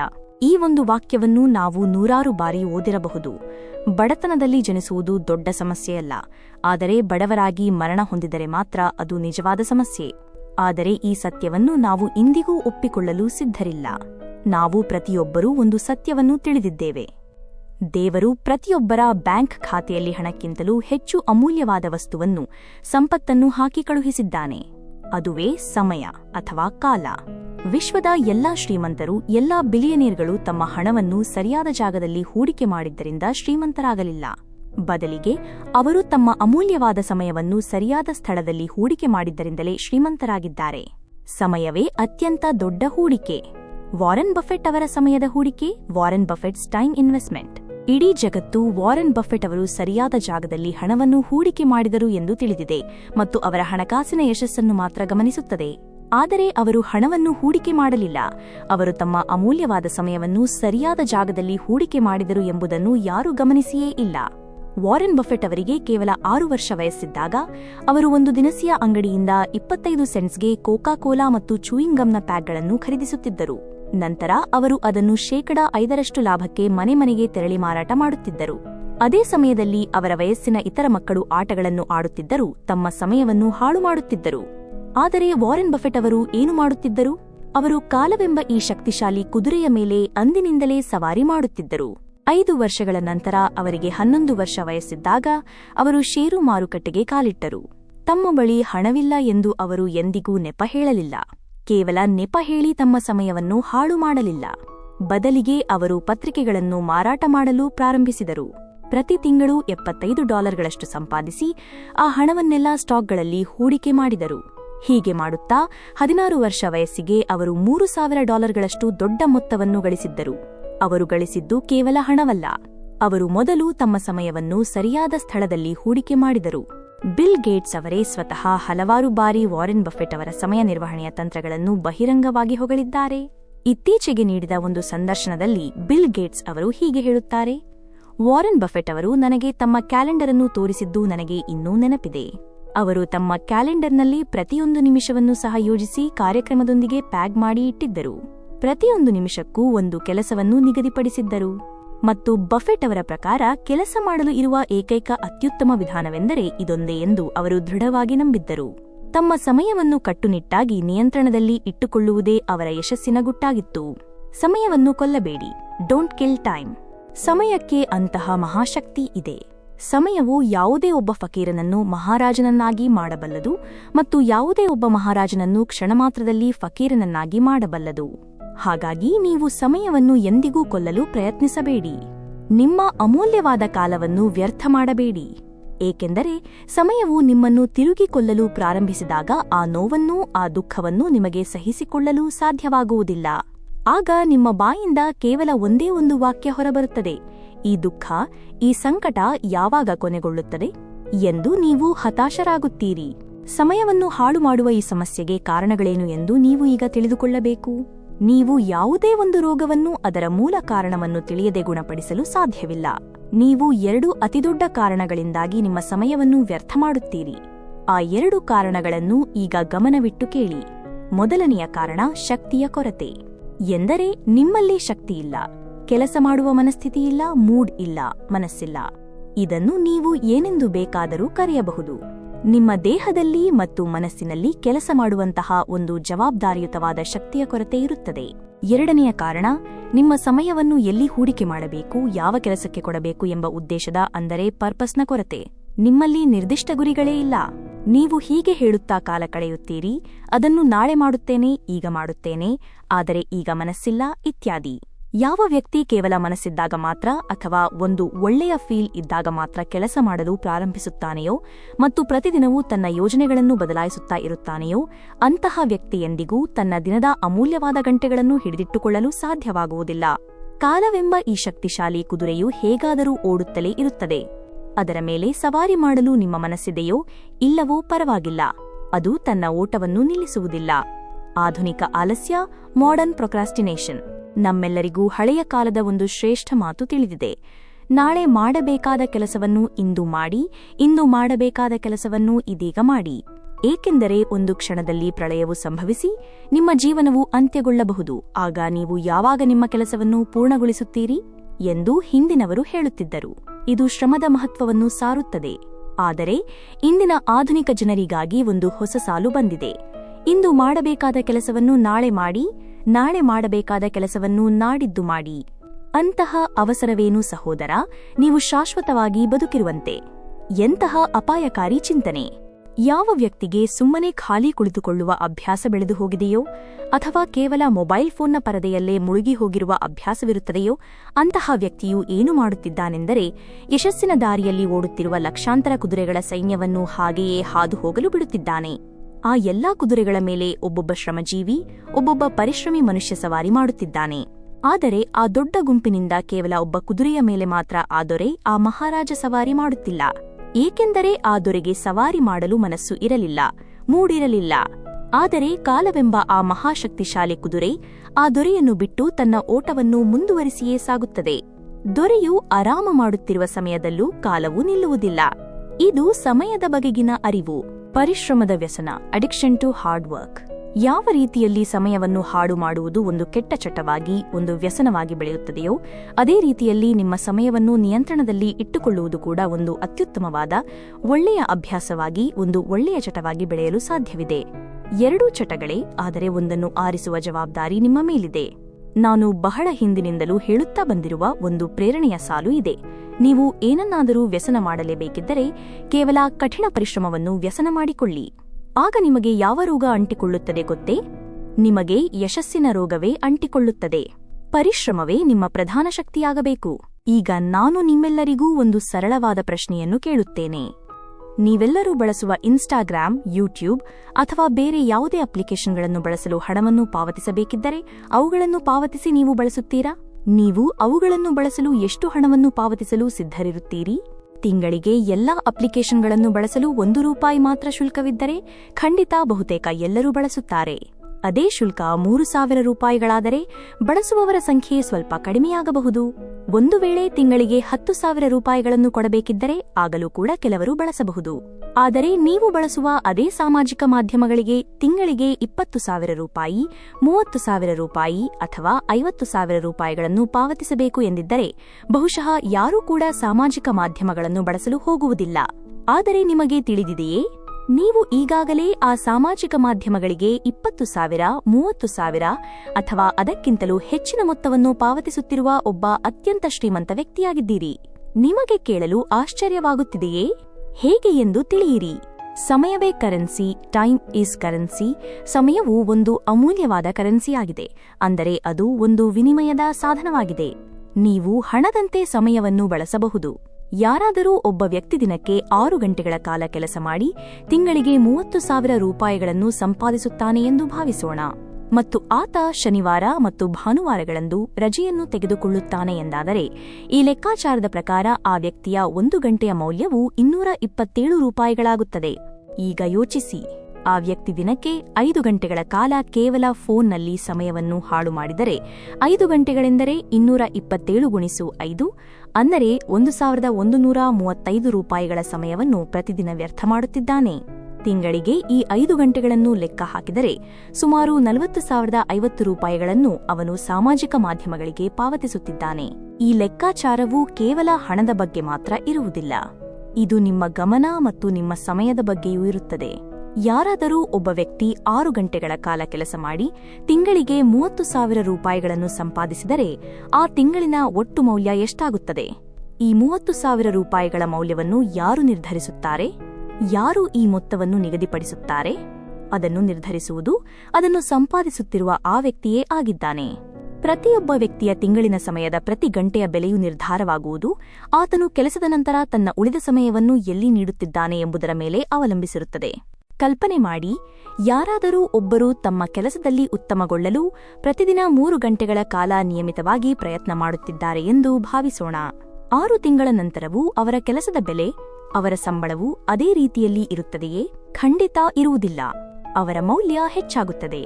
ಆದರೆ ಇದೇ 3 ಗಂಟೆಗಳನ್ನು ಅವರು ಅನಗತ್ಯ ವಿಷಯಗಳಿಗಾಗಿ ಹಾಳು ಮಾಡಿದರೆ ಆಗ ಆ 3 ಗಂಟೆಗಳ ಮೌಲ್ಯ ಅಂದರೆ ₹227 × 3 ಅಂದರೆ ₹681 ಪ್ರತಿದಿನ ವ್ಯರ್ಥವಾಗುತ್ತಿದೆ. ತಿಂಗಳಿಗೆ ₹20,430 ಶುಲ್ಕವನ್ನು ಅವರು ಫೋನ್ಗಳಿಗೆ ಪಾವತಿಸುತ್ತಿದ್ದಾರೆ ಎಂದರ್ಥ. ಸಮಯವು ನಿಜವಾಗಿಯೂ ಒಂದು ಕರೆನ್ಸಿಯಾಗಿದೆ. ನೀವು ಎಲ್ಲಿ ಹೂಡಿಕೆ ಮಾಡುತ್ತೀರಿ ಎಂಬುದು ಮುಖ್ಯ. ಮನರಂಜನೆಯ ಮಿತಿ, ದಿ ಲಿಮಿಟ್ ಆಫ್ ಎಂಟರ್ಟೈನ್ಮೆಂಟ್. ಹೌದು, ನೀವು ಕೆಲವೊಮ್ಮೆ ಸಿನಿಮಾ ವೀಕ್ಷಿಸಿದರೆ ಅಥವಾ ಮನರಂಜನೆಯಲ್ಲಿ ಸಮಯ ಕಳೆದರೆ ಅದು ಸಹಜ. ನಾವು ಕೂಡ ಮನರಂಜನೆಯನ್ನು ಬಯಸುತ್ತೇವೆ. ಮನರಂಜನೆಗಾಗಿ ಸಮಯವನ್ನು ನೀಡುವುದು ಒಳ್ಳೆಯದು. ಆದರೆ ನೀವು ಅದನ್ನು ಭರಿಸಲು ಸಾಧ್ಯವಾಗದಿದ್ದರೂ ಕೂಡ ಅಷ್ಟೊಂದು ಸಮಯವನ್ನು ನೀಡುವುದು ಖಂಡಿತವಾಗಿಯೂ ಒಳ್ಳೆಯದಲ್ಲ. ನೀವು ದಿನಕ್ಕೆ 5 ಗಂಟೆಗಳ ಕಾಲ ಸಮಯವನ್ನು ಹಾಳು ಮಾಡುವುದರಿಂದ ನೀವು ತಿಂಗಳಿಗೆ ₹40,000 ಭರಿಸಲು ಅಫೋರ್ಡ್ ಮಾಡಲು ಶಕ್ತರಾಗಿದ್ದರೆ ಆಗ ನೀವು ಸಂತೋಷದಿಂದ ಅದನ್ನು ಮುಂದುವರಿಸಬಹುದು. ಆದರೆ ಇದೇ ಸಮಯವನ್ನು ವಾರೆನ್ ಬಫೆಟ್ ಅವರಂತೆ ಹೂಡಿಕೆ ಮಾಡಿದರೆ ಏನಾಗುತ್ತದೆ ಎಂದು ನೀವು ಊಹಿಸಿದ್ದೀರಾ? ನಿಮ್ಮ ಭವಿಷ್ಯವೂ ಬದಲಾಗುತ್ತದೆ. ಇನ್ನೊಂದು ಉದಾಹರಣೆ ಇಲ್ಲಿದೆ. ಯಾರಾದರೂ ಒಬ್ಬರು ಒಂದು ಆನ್ಲೈನ್ ಉತ್ಪನ್ನದ ಬೆಲೆ 1,500 ರೂಪಾಯಿ ಎಂದು ಹೇಳುತ್ತಾರೆ, ಆದರೆ ನೀವು ಅದನ್ನು ಮಳಿಗೆಯಿಂದ 1,200 ರೂಪಾಯಿಗಳಿಗೆ ತರಬಹುದು ಎಂದು ನಿಮಗೆ ತಿಳಿದಿದೆ. ಆಗ ನೀವು ಹೇಳುತ್ತೀರಿ, ನಾನು 300 ರೂಪಾಯಿಗಳನ್ನು ಉಳಿಸುತ್ತೇನೆ. ಆದರೆ ಆ ಉತ್ಪನ್ನವನ್ನು ತರಲು ನೀವು 2 ಗಂಟೆಗಳ ಕಾಲ ಪ್ರಯಾಣ ಮಾಡಿ ಸಮಯವನ್ನು ಹಾಳು ಮಾಡುತ್ತೀರಿ. ಈ 2 ಗಂಟೆಗಳ ಕಾಲದಲ್ಲಿ ನೀವು 1,454 ರೂಪಾಯಿಗಳಷ್ಟು ಮೌಲ್ಯದ ಸಮಯವನ್ನು ಹಾಳು ಮಾಡಿದಿರಿ. ಅದರ ಬಗ್ಗೆ ನೀವು ಯೋಚಿಸಿದ್ದೀರಾ? ಕೇವಲ 300 ರೂಪಾಯಿ ಉಳಿಸಲು ನೀವು 1,000 ರೂಪಾಯಿಗಳಿಗಿಂತ ಹೆಚ್ಚು ಮೌಲ್ಯದ ಸಮಯವನ್ನು ಕಳೆದುಕೊಂಡಿದ್ದೀರಿ. ನೀವು ಈಗ ಹೀಗೆ ಹೇಳಬಹುದು, ಓಹ್ ಸಹೋದರ, ನಾನು ಖುಷಿ ಪಡಲೇಬಾರದೆ? ನಾನು ಆನಂದಿಸುವುದನ್ನೇ ಬಿಡಬೇಕೇ? ಹೌದು, ನೀವು ಆನಂದಿಸಬಾರದು, ನೀವು ಮೋಜು ಮಾಡಬಾರದು. ನೀವು ಆನಂದಿಸಲು ಸಾಧ್ಯವಿಲ್ಲ. ನೀವು ಇನ್ನೂ ಆರ್ಥಿಕವಾಗಿ ದುರ್ಬಲರಾಗಿದ್ದರೆ ನೀವು ಆನಂದಿಸುವ ಪರಿಸ್ಥಿತಿಯಲ್ಲಿ ಇಲ್ಲ. ನಾವು ಕೇವಲ ಕೆಲಸ ಮಾಡಬೇಕು ಮತ್ತು ಕೆಲಸ ಮಾಡಬೇಕು. ಯುವ ಪೀಳಿಗೆಯ ನಾಶ, ದ ಡಿಸ್ಟ್ರಕ್ಷನ್ ಆಫ್ ಯೂತ್. ಯಾವುದೇ ಒಂದು ರಾಷ್ಟ್ರವನ್ನು ನಾಶ ಮಾಡಬೇಕಾದರೆ ಆ ದೇಶದ ಯುವ ಪೀಳಿಗೆಯನ್ನು ಮನರಂಜನೆಯಲ್ಲಿ ಮತ್ತು ಕ್ಷುಲ್ಲಕವಾದ ಅಂದರೆ ನಿಷ್ಪ್ರಯೋಜಕವಾದ ವಿನೋದ ಮತ್ತು ಸುಖಭೋಗಗಳಲ್ಲಿ ಮುಳುಗಿಸಬೇಕು. ಈ ಮಾತಿನ ಮೌಲ್ಯವನ್ನು ಅರ್ಥಮಾಡಿಕೊಳ್ಳಿ. ನೀವು ಯಾವುದೇ ಒಂದು ದೇಶವನ್ನು ಸಂಪೂರ್ಣವಾಗಿ ಹಾಳು ಮಾಡಬೇಕೆಂದರೆ ಅದರ ಯುವ ಜನತೆಯನ್ನು ಮನರಂಜನೆ ಮತ್ತು ತುಚ್ಛ ಸುಖಭೋಗಗಳಲ್ಲಿ ತೊಡಗಿಸಿಬಿಡಿ. ನಾವು ಭಾರತದಲ್ಲಿ ಈ 2 ಅಂಶಗಳಲ್ಲಿ ಪೂರ್ಣವಾಗಿ ಮುಂದುವರಿಯುತ್ತಿದ್ದೇವೆ. ನಾವು ಈ ಮನರಂಜನೆಯ ಜಾಲದಲ್ಲಿ ಅತಿಯಾಗಿ ಸಿಲುಕುತ್ತಿದ್ದೇವೆ. ಡಾಕ್ಟರ್ ಇಸ್ರಾರ್ ಅಹ್ಮದ್ ಅವರು ಒಂದು ಮಹತ್ವದ ಮಾತನ್ನು ಹೇಳಿದ್ದರು. ನೀವು ಒಂದು ಜನಾಂಗವನ್ನು, ಒಂದು ಸಮುದಾಯವನ್ನು ಸಂಪೂರ್ಣವಾಗಿ ನಾಶ ಮಾಡಬೇಕಾಗಿದ್ದರೆ ನೀವು ಅವರಲ್ಲಿ ನಾಚಿಕೆಯಿಲ್ಲದ ವರ್ತನೆಯನ್ನು ಮತ್ತು ದುರಾಸೆಯನ್ನು ಅಂದರೆ ಹವಸನ್ನು ಸಾಮಾನ್ಯಗೊಳಿಸಿ ಎಲ್ಲೆಡೆ ಹರಡಿಸಿಬಿಡಿ. ಈ ಇಡೀ ಭೂಮಿಯ ಮೇಲೆ ಈ ಹಿಂದೆ ಎಂದಿಗೂ ಕೂಡ ಇಷ್ಟೊಂದು ಪ್ರಮಾಣದ ಮನರಂಜನೆಯ ವಿಷಯಗಳು, ಮನರಂಜನೆಯ ಕಂಟೆಂಟ್ ಲಭ್ಯವಿರಲಿಲ್ಲ. ನಮ್ಮ ಗಮನವನ್ನು ಸೆಳೆಯಲು ಸದಾ ಸಾವಿರಾರು ರೀತಿಯ ಮನರಂಜನೆಯ ಸಾಧನಗಳು ನಮ್ಮ ಸುತ್ತಮುತ್ತ ಇರುತ್ತವೆ. ಬ್ರೆಡ್ ಮತ್ತು ಸರ್ಕಸ್ ಪರಿಕಲ್ಪನೆ, ಬ್ರೆಡ್ ಅಂಡ್ ಸರ್ಕಸಸ್ ಕಾನ್ಸೆಪ್ಟ್. ಪ್ರಾಚೀನ ರೋಮನ್ ಸಾಮ್ರಾಜ್ಯದ ಕಾಲದಲ್ಲಿ ಆ ರೋಮನ್ ದೇಶದ ಜನರನ್ನು ದಾರಿತಪ್ಪಿಸಿ ಇಡಬೇಕಾದಾಗ, ಅವರನ್ನು ಗೊಂದಲದಲ್ಲಿ ಇಡಬೇಕಾದಾಗ ಅವರಿಗೆ ಮನರಂಜನೆಗಾಗಿ ಏನು ತೆರೆಯಲಾಯಿತು ಎಂದು ನಿಮಗೆ ತಿಳಿದಿದೆಯೇ? ಅವರು ಸರ್ಕಸ್ಗಳನ್ನು ತೆರೆದರು. ಇದು ರೋಮನ್ ಸಾಮ್ರಾಜ್ಯದ ಒಂದು ಪ್ರಸಿದ್ಧ ಪರಿಕಲ್ಪನೆಯಾಗಿದೆ. ಬ್ರೆಡ್ ಮತ್ತು ಸರ್ಕಸ್ ಅಂದರೆ ಆಹಾರ ಮತ್ತು ಸರ್ಕಸ್. ಈ ಪರಿಕಲ್ಪನೆಯ ಪ್ರಕಾರ ಜನರಿಗೆ ಕೇವಲ ಆಹಾರ ಮತ್ತು ಮನರಂಜನೆ ದೊರೆಯುತ್ತಾ ಇದ್ದರೆ ಅವರು ಸರ್ಕಾರ ಮತ್ತು ಸಮಾಜದ ದೊಡ್ಡ ಸಮಸ್ಯೆಗಳ ಬಗ್ಗೆ, ಪ್ರಮುಖ ವಿಷಯಗಳ ಬಗ್ಗೆ ಎಂದಿಗೂ ತಲೆಕೆಡಿಸಿಕೊಳ್ಳುವುದಿಲ್ಲ. ಆ ಜನರು ತಮ್ಮ ಮೂಲಭೂತ ಕರ್ತವ್ಯಗಳನ್ನು ಮರೆಯುತ್ತಾರೆ. ಇಂದು ಅದೇ ಸರ್ಕಸ್ ಅನ್ನು ನಮಗೆ ಮಾಧ್ಯಮಗಳು ಮತ್ತು ತಂತ್ರಜ್ಞಾನಗಳು ತೋರಿಸುತ್ತಿವೆ. ಇದರಿಂದ ಏನಾಗುತ್ತಿದೆ? ನಿಮ್ಮ ಅಮೂಲ್ಯವಾದ ಗಮನವು ಮಾಲಿನ್ಯ, ತೆರಿಗೆಗಳು, ಜಿಡಿಪಿ, ಒಟ್ಟು ದೇಶೀಯ ಉತ್ಪನ್ನಯಂತಹ ಪ್ರಮುಖ ರಾಷ್ಟ್ರೀಯ ಮತ್ತು ಸಾಮಾಜಿಕ ವಿಷಯಗಳಿಂದ ಬೇರೆಡೆಗೆ ತಿರುಗುತ್ತದೆ. ಇಂದಿನ ದಿನಗಳಲ್ಲಿ ಅದೇ ಸರ್ಕಸ್ ನಮ್ಮ ಸಾಮಾಜಿಕ ಮಾಧ್ಯಮ ಮತ್ತು ಒಟಿಟಿ ವೇದಿಕೆಗಳಾಗಿ ಪರಿವರ್ತನೆಯಾಗಿದೆ. ನಾನು ಸರ್ಕಸ್ ಅಥವಾ ಮನರಂಜನೆಯ ವಿರುದ್ಧವಾಗಿಲ್ಲ. ಮನರಂಜನೆಯು ನಿಮ್ಮ ಸ್ವಂತ ಇಚ್ಛೆಯಂತೆ ನಿಮ್ಮ ನಿಯಂತ್ರಣದಲ್ಲಿ ಇದ್ದರೆ ಅದು ಸಂಪೂರ್ಣವಾಗಿ ಸರಿಯಾಗಿದೆ. ಅದು ಒಪ್ಪುವಂತಹ ವಿಷಯ. ಆದರೆ ಮನರಂಜನೆಯು ನಿಮ್ಮ ದೌರ್ಬಲ್ಯವಾಗಿದ್ದರೆ ಅಥವಾ ಆ ಮನರಂಜನೆಯ ಮೂಲಕ ನಿಮ್ಮನ್ನು ನಿಜವಾದ ಪ್ರಪಂಚದಿಂದ, ನಿಮ್ಮ ಜೀವನದ ಗುರಿಗಳಿಂದ ದೂರ ತಳ್ಳುತ್ತಿದ್ದರೆ ಆಗ ಅದು ಖಂಡಿತವಾಗಿಯೂ ಸರಿಯಲ್ಲ.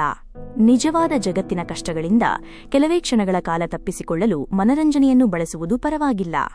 ಅದು ಮನಸ್ಸಿಗೆ ವಿಶ್ರಾಂತಿ ನೀಡಬಹುದು. ಉತ್ಪಾದಕತೆಯ ತಂತ್ರಗಳು ಮತ್ತು time boxing, productivity hacks and time boxing. ಆದರೆ ನಮ್ಮ ಇಡೀ ಜೀವನವನ್ನೇ ಅಜ್ಞಾನದ ಮೂರ್ಛೆಯ ಸ್ಥಿತಿಯಲ್ಲಿ ಕಳೆಯುವುದು ಖಂಡಿತ ಸರಿಯಾದ ಕ್ರಮವಲ್ಲ. ಇಡೀ ವಿಶ್ವದ 100 ಕೋಟಿ ಜನರ ಗಮನ ಎತ್ತ ಸಾಗುತ್ತಿದೆ ಎಂದು ನಾವು ಯೋಚಿಸಬೇಕು. ಅವರು ಕೇವಲ ಮನರಂಜನೆಯಲ್ಲಿ ಮುಳುಗುತ್ತಿದ್ದಾರೆ. ಒಬ್ಬ ವ್ಯಕ್ತಿ ದಿನಕ್ಕೆ ಕೇವಲ 1-2 ಗಂಟೆಗಳನ್ನು ಮೋಜು ಮಸ್ತಿಯಲ್ಲಿ ಕಳೆದರೂ ಸಹ ಅದರ ನಂತರವೂ ಅವರ ಬಳಿ ಎಷ್ಟು ಸಮಯ ಉಳಿದಿರುತ್ತದೆ? ಅದನ್ನು ಅವರು ಸರಿಯಾಗಿ ಬಳಸಿದರೆ ಎಷ್ಟೊಂದು ಸಾಧನೆ ಮಾಡಬಹುದು. ಹಾಗಾದರೆ ನಾವು ನಮ್ಮ ಅಮೂಲ್ಯವಾದ ಸಮಯವನ್ನು ಹೇಗೆ ಸಂಪೂರ್ಣವಾಗಿ ನಿಯಂತ್ರಣದಲ್ಲಿ ಇಟ್ಟುಕೊಳ್ಳಬೇಕು? ನೀವು ಈ ಪ್ರಮುಖ ವಿಷಯವನ್ನು ಕೇಳಲು ಈಗ ಸಿದ್ಧರಾಗಿದ್ದೀರಾ? ನಿಮಗೆ ಇಲ್ಲಿಯವರೆಗಿನ ಎಲ್ಲಾ ಅಂಶಗಳು ಸ್ಪಷ್ಟವಾಗಿ ಅರ್ಥವಾಗಿದೆಯೇ? ಹಾಗಾದರೆ ಬನ್ನಿ ಈಗ ಮುಖ್ಯವಾದ ತಂತ್ರವನ್ನು ತಿಳಿದುಕೊಳ್ಳೋಣ. ನಾನು ಈಗಾಗಲೇ ಹೇಳಿದಂತೆ ಈವರೆಗೆ 100 ಉತ್ಪಾದಕತೆಯ ಹ್ಯಾಕ್ಗಳು ಬಂದಿವೆ. ಅವುಗಳಲ್ಲಿ ಕೆಲವು ಇಲ್ಲಿವೆ. ಕೇವಲ 2 ನಿಮಿಷದ ನಿಯಮ, ಆಹಾರ ಪದ್ಧತಿಯ ಮೇಲೆ ಗಮನ ನೀಡುವುದು, ಬೇಡ ಎನ್ನಲು ಕಲಿಯುವುದು, ಕೆಲಸವನ್ನು ವಿಭಜಿಸುವ ಕಲೆ, 10,000 ಗಂಟೆಗಳ ನಿಯಮ, 80-20 ನಿಯಮ, ಪರೆಟೋ ತತ್ವ, ಬೇಗ ಪ್ರಾರಂಭಿಸುವುದು, ಗಮನವನ್ನು ಬೇರೆಡೆಗೆ ಸೆಳೆಯುವ ಸೈಡ್ ಬ್ಲಾಕರ್ಗಳು ಇತ್ಯಾದಿ. ಈ ಎಲ್ಲಾ ತಂತ್ರಗಳು ಬಹಳ ಉಪಯುಕ್ತವಾಗಿವೆ, ಬಹಳ ಮುಖ್ಯವಾದವುಗಳಾಗಿವೆ. ಆದರೆ ಹಾರ್ವರ್ಡ್ ವಿಶ್ವವಿದ್ಯಾಲಯವು ಈ 100 ಉತ್ಪಾದಕತೆಯ ಹ್ಯಾಕ್ಗಳ ಮೇಲೆ ಅಧ್ಯಯನ ಮಾಡಿದ ನಂತರ ಕಡಿಮೆ ಸಮಯದಲ್ಲಿ ಹೆಚ್ಚು ಕೆಲಸ ಮಾಡಲು ಸಹಾಯ ಮಾಡುವಂತಹ ವಿಧಾನಗಳ ಮೇಲೆ ಅಧ್ಯಯನ ಮಾಡಿದ ನಂತರ ಮತ್ತು ಕಾಲವೆಂಬ ಈ ವೇಗದ ಕುದುರೆಯ ಮೇಲೆ ಸವಾರಿ ಮಾಡುವ 100 ತಂತ್ರಗಳ ಮೇಲೆ ಸಂಶೋಧನೆ ಮಾಡಿದ ನಂತರ ಅವರು ಕಂಡುಕೊಂಡ ಅತ್ಯಂತ ಪರಿಣಾಮಕಾರಿ ಉತ್ಪಾದಕತೆಯ ಹ್ಯಾಕ್ ಯಾವುದು ಎಂದು ನಿಮಗೆ ತಿಳಿದಿದೆಯೇ? ಅದುವೇ ಟೈಮ್ ಬಾಕ್ಸಿಂಗ್ ತಂತ್ರ, ಅಂದರೆ ಸಮಯವನ್ನು ಕಟ್ಟುನಿಟ್ಟಾಗಿ ನಿಗದಿಪಡಿಸುವ ತಂತ್ರ. ಟು ಡೂ ಲಿಸ್ಟ್ ಸಮಸ್ಯೆ, ಟು ಡೂ ಲಿಸ್ಟ್ ಪ್ರಾಬ್ಲಮ್. ಈ ಜಗತ್ತಿನ ಪ್ರತಿಯೊಬ್ಬ ಯಶಸ್ವಿ ವ್ಯಕ್ತಿಯೂ ಈ ಅದ್ಭುತವಾದ ಟೈಮ್ ಬಾಕ್ಸಿಂಗ್ ತಂತ್ರವನ್ನು ಬಳಸುತ್ತಾರೆ. ವಾರದಲ್ಲಿ 100 ಅಥವಾ 120 ಗಂಟೆಗಳ ಕಾಲ ಕೆಲಸ ಮಾಡುವ ಹಲವಾರು ಕಂಪನಿಗಳನ್ನು ಏಕಕಾಲದಲ್ಲಿ ನಡೆಸುತ್ತಿರುವ ಎಲೋನ್ ಮಸ್ಕ್ ಕೂಡ ಇದೇ ಸೂತ್ರವನ್ನು ಬಳಸುತ್ತಾರೆ. ಡೇನಿಯಲ್ ಮಾರ್ಕೋವಿಚ್ ಅವರು ತಮ್ಮ ಬರಹಗಳಲ್ಲಿ ಹೀಗೆ ಹೇಳುತ್ತಾರೆ: ನೀವು ಇಂದಿನ ಕೆಲಸಗಳ ಪಟ್ಟಿ ಟು ಡೂ ಲಿಸ್ಟ್ ಮಾಡುವುದನ್ನು ಮೊದಲು ನಿಲ್ಲಿಸಿ. ಕೆಲಸಗಳ ಒಂದು ಉದ್ದವಾದ ಪಟ್ಟಿಯನ್ನು ಮಾಡುವುದನ್ನು ಸಂಪೂರ್ಣವಾಗಿ ನಿಲ್ಲಿಸಿಬಿಡಿ. ಏಕೆಂದರೆ ಆ ಉದ್ದವಾದ ಪಟ್ಟಿಯನ್ನು ನೋಡಿದ ನಂತರ ನಿಮ್ಮ ಮುಂದೆ ಆಯ್ಕೆಗಳ ಸಂಖ್ಯೆ ಹೆಚ್ಚಾಗುತ್ತದೆ ಮತ್ತು ನೀವು ಯಾವ ಕೆಲಸವನ್ನು ಮೊದಲು ಮಾಡಬೇಕು, ಯಾವ ಕೆಲಸವನ್ನು ನಂತರ ಮಾಡಬೇಕು ಎಂಬ ಗೊಂದಲದಲ್ಲಿ ಮುಳುಗಿರುತ್ತೀರಿ. ಇದು ಮೊದಲ ಸಮಸ್ಯೆ.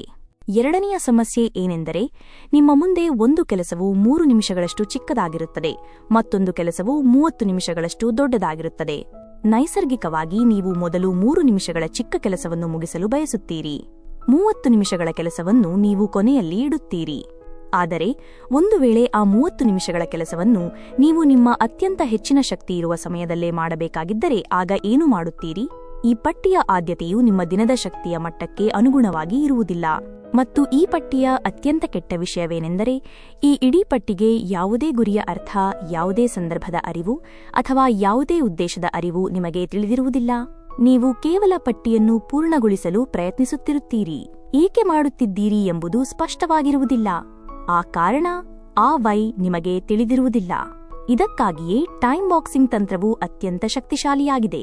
ಇದು ಕೇವಲ ಕೆಲಸವನ್ನು ಪಟ್ಟಿ ಮಾಡುವುದಿಲ್ಲ, ಅದು ಕೆಲಸವನ್ನು ಸಮಯದೊಂದಿಗೆ ಜೋಡಿಸುತ್ತದೆ. ಸ್ಮಾರ್ಟ್ ಗುರಿಗಳನ್ನು ರೂಪಿಸುವುದು, ಫಾರ್ಮ್ಯುಲೇಟಿಂಗ್ ಸ್ಮಾರ್ಟ್ ಗೋಲ್ಸ್. ನೀವು ಪ್ರತಿಯೊಂದು ಕೆಲಸವನ್ನು ಕೇವಲ ಪಟ್ಟಿ ಮಾಡಿ ಬರೆಯಬೇಡಿ. ಪ್ರತಿಯೊಂದು ಕೆಲಸವನ್ನು ಆ ಸಮಯದೊಂದಿಗೆ ಗಟ್ಟಿಯಾಗಿ ಕಟ್ಟಿಕೊಡಿ, ಪ್ಯಾಕ್ ಮಾಡಿಬಿಡಿ. ಸಮಯವು ಯಾರಿಗೂ ಸುಲಭವಾಗಿ ದೊರೆಯುವುದಿಲ್ಲ, ಅದು ಯಾರಿಗೆ ಬೇಕೆಂದು ಕಾಯುವುದಿಲ್ಲ. ನೀವು ನಿಮ್ಮ ಕೆಲಸದೊಂದಿಗೆ ಸಮಯವನ್ನು ಕಟ್ಟುನಿಟ್ಟಾಗಿ ಪ್ಯಾಕ್ ಮಾಡಬೇಕು. ಈ ವಿಧಾನವು ಬಹಳ ಪರಿಣಾಮಕಾರಿ. ನಾನು ನಿಮಗೆ ಮೊದಲೇ ಹೇಳಿದಂತೆ, ನೀವು ನಿಮ್ಮ ಅಮೂಲ್ಯವಾದ ಸಮಯವನ್ನು ಏಕೆ ಹೆಚ್ಚು ಹಾಳು ಮಾಡುತ್ತೀರಿ? ಏಕೆಂದರೆ ನಿಮ್ಮ ಸಮಯವನ್ನು ಎಲ್ಲಿ ಹೂಡಿಕೆ ಮಾಡಬೇಕು ಎಂಬುದರ ಬಗ್ಗೆ ನಿಮಗೆ ತಿಳಿದಿರುವುದಿಲ್ಲ. ನಿಮ್ಮ ಗುರಿಯು ನಿರ್ಧರಿತವಾಗಿರುವುದಿಲ್ಲ, ನಿಮ್ಮ ಲಕ್ಷ್ಯವು ಸ್ಪಷ್ಟವಾಗಿರುವುದಿಲ್ಲ. ಈ ಕಾರಣಕ್ಕಾಗಿ ನಿಮ್ಮ ಗುರಿಯು ಯಾವಾಗಲೂ ಸ್ಮಾರ್ಟ್ ಆಗಿರಬೇಕು. SMART.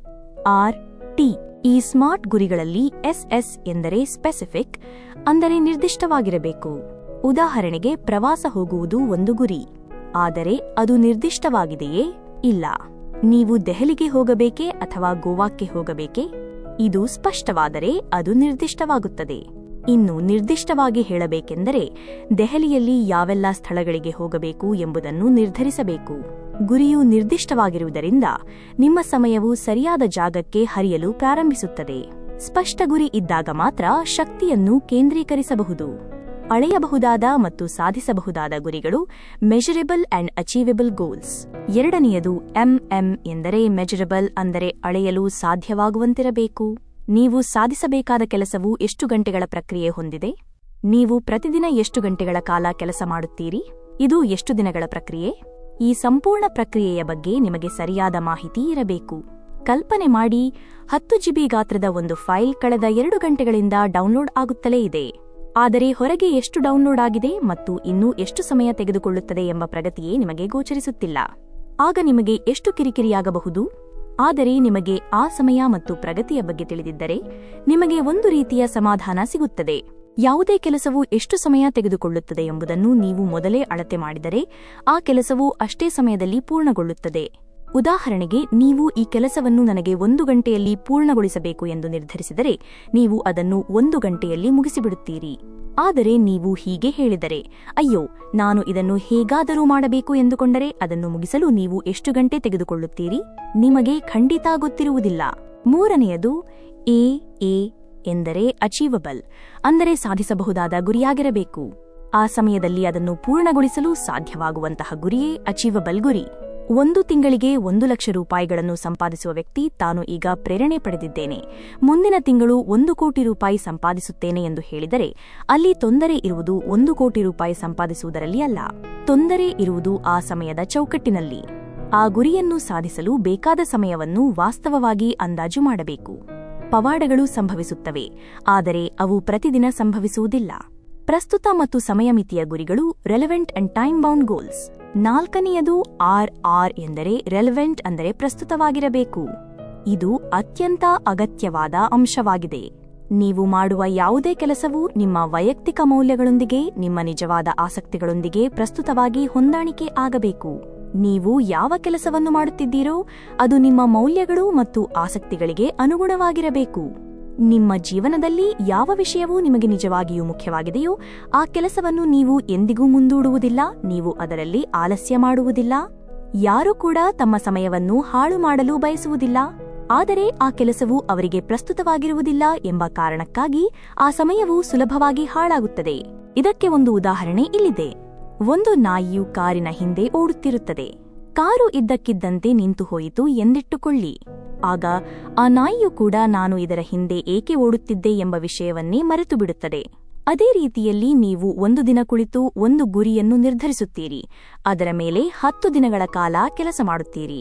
ನಂತರ ನಿಮಗೆ ಅನಿಸುತ್ತದೆ, ಅಯ್ಯೋ, ಇದು ನನ್ನ ಆಸಕ್ತಿಯ ವಿಷಯವೇ ಅಲ್ಲ ಎಂದು. ಆದರೆ ಪ್ರಿಯರೇ, ನಿಮ್ಮ 10 ದಿನಗಳ ಅಮೂಲ್ಯ ಸಮಯವು ಹಾಳಾಗಿ ಹೋಯಿತು. ಆದ್ದರಿಂದ ಆಸಕ್ತಿ ಬಹಳ ಮುಖ್ಯ. ಕೊನೆಯದು ಟಿ ಎಂದರೆ ಟೈಮ್ ಬೌಂಡ್, ಅಂದರೆ ಸಮಯದ ಮಿತಿಯನ್ನು ಹೊಂದಿರಬೇಕು.